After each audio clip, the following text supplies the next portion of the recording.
Olá pessoal, aqui é o professor Renato. Vamos falar um pouquinho sobre tempo histórico. O homem criou formas de marcar o tempo desde milhares de anos atrás,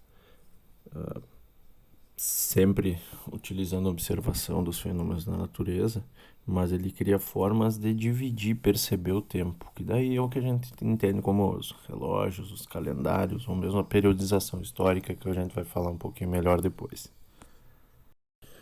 De uma forma simples, hoje nós temos um dia marcado, né, por 24 horas, que é o tempo de rotação da Terra sobre o seu próprio eixo.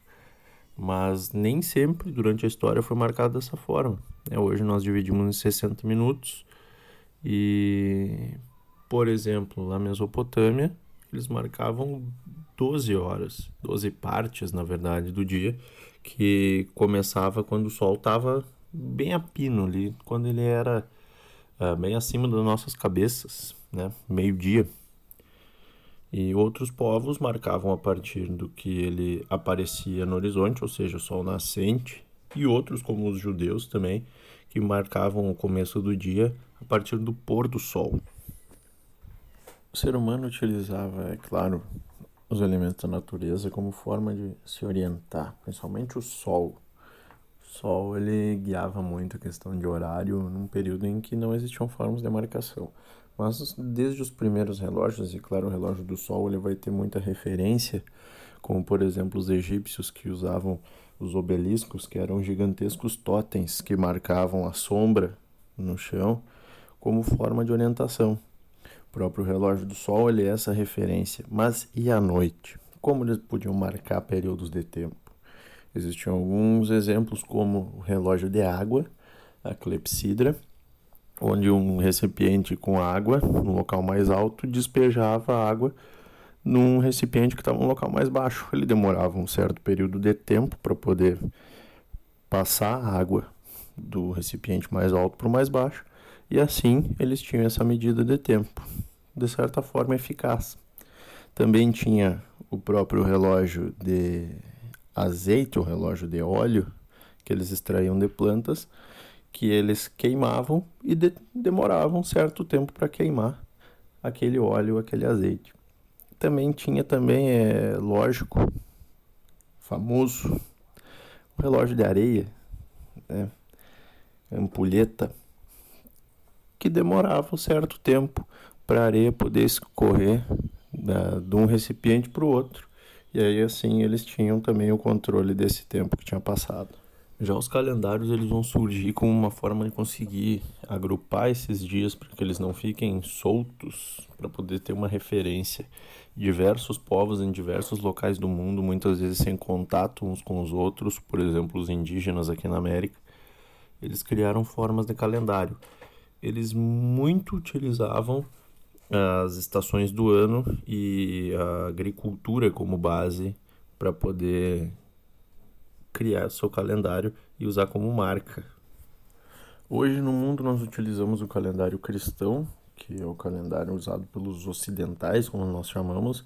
Estamos no ano de 2020, mas não é o único calendário que ainda é utilizado no mundo, né? Tem outros calendários que também são utilizados, como o calendário muçulmano e o calendário judaico.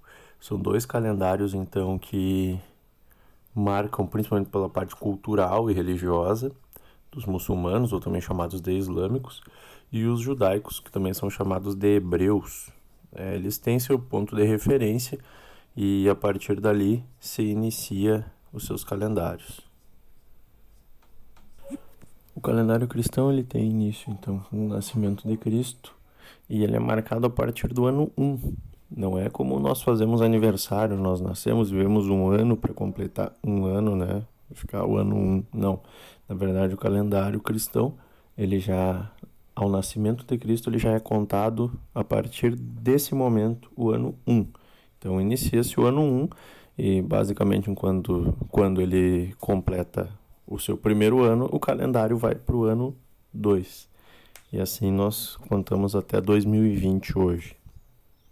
Se levarmos em consideração, por exemplo, o calendário cristão, estamos hoje em 2020, o calendário judaico teve seu início em 3760 antes do nascimento de Cristo. Já o calendário muçulmano, utilizado pelos islâmicos, ele vai ter o seu início bem depois, em 622 depois de Cristo. O calendário cristão, então, ele vai contar os dias a partir do nascimento de Cristo. O calendário judaico vai ser marcado a partir do início dos tempos para eles, então, cerca de 1000 anos depois do que surgiu Adão e Eva, por exemplo. E o calendário muçulmano ele vai marcar a partir da Hégira, que vai ser a fuga do profeta Maomé de Meca, cidade sagrada, para Medina em 622 d.C. Já sobre a periodização histórica, nós utilizamos algumas referências para a gente poder falar sobre fatos históricos. Por exemplo, utilizamos termos como década, século, milênio. São formas que a gente tem de poder se orientar dentro de um determinado período de tempo. Né? Se a gente for falar sobre a década de 80, por exemplo, a gente vai remeter que foi 1980 agora, né? Então tem essa pequena referência. Se a gente for falar no século passado, é claro que são os anos 1900, né? Ou mesmo do milênio passado, né? Todos aqueles 1000 anos que se passaram. Então são referências que a gente usa para poder ter uma compreensão do tempo, como ele está mais próximo de nós.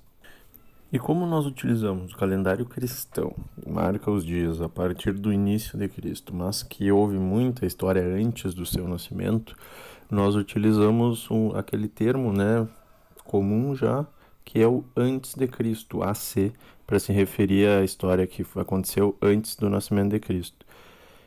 Esses acontecimentos, quando são datados, eles levam esse AC e ele vai ser de forma decrescente os seus anos, ou seja, a partir do ano 1, quanto mais longe do ano 1, maior vai ser o ano. Tá? E depois de Cristo não, depois de Cristo é o contrário, é forma crescente, a partir de 1, 2, 3, e hoje estamos em 2020. Principalmente na história após o nascimento de Cristo, nós temos a marcação histórica por séculos, século I, século II, século III, que fica mais fácil para fazer uma representação, como eu falei, assim como as décadas, como o próprio século ou milênio. Hoje nós estamos no século XXI, e esse século XXI vai ser compreendido desde o ano de 2001, que vai ser o seu início, até o ano 2100. A partir daí, 2101, por exemplo, vai começar o século 22, que vai durar um período de 100 anos, até 2200. Já os historiadores criaram algumas formas de dividir esse tempo histórico que fique mais fácil para compreender as passagens do ser humano. Por exemplo, por volta do século XIX, foi criada a divisão tradicional da história que nós conhecemos. Aquela que tem a pré-história, a história antiga ou antiguidade, a Idade Média, a moderna e a contemporânea. São essas divisões com as suas características comuns que ficaram separadas nesses espaços de tempo, né? Nós teremos, por exemplo, a pré-história, marcada com muita história do ser humano, que uma característica simples, característica que ele ainda não sabia escrever, né? Não tinha formas de escrita. A partir dessa forma de escrita que o ser humano adquiriu, surge o que a gente vai chamar de antiguidade, a história antiga, em torno de 4.000 anos antes de Cristo, ou seja, 6.000 anos atrás. A partir daí a gente chama de antiguidade. E a gente vai ter muito mais registros históricos de povos antigos, de sociedades ou mesmo indivíduos, mas mesmo assim é uma forma mais criteriosa de usar vestígio histórico. Depois a gente vai ter a Idade Média, que vai ser marcada da queda do Império Romano do Ocidente até a queda do Império Romano do Oriente, Constantinopla.